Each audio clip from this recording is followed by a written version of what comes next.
attendance જેતાની જેમ કેની પાસે આવશો આપણે ભેગી જ છીએ એમાં એવું છે તને નો ખબર પડે સમજો લાલુ ઘેટ આવ તેમાં પાઈકું હું કઈ ગુંગા કાઢવા જાય પી છે સમજાતું જ નથી નાનકા નાના નાનકા આપણે આગળ જઈશું ઉડો હાલો મોટભાઈ લગભગ આપણે ઉડી નહીં શકી તૈયાર ગુંગા કાઢવા હતું જ છે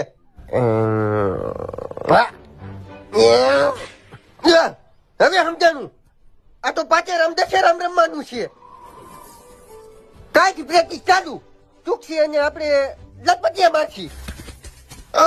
એ ઘેતા નિંદુ જાય કાકા ઘેતા નિંદુ પકડો જલ્દી એને ઘેતા હિન્દુ નો દે બતા તે કોનું છે રોયા ઈ આપણા કોક નું જઈ છે જન્મ છે ઈ લઈ આવી છે તું દોઢો થામાને ખોટે ખોટો પોસ કરવા દે વાહ હે જો શૂટિંગ ચાલુ શૂટિંગ આગો જા આવે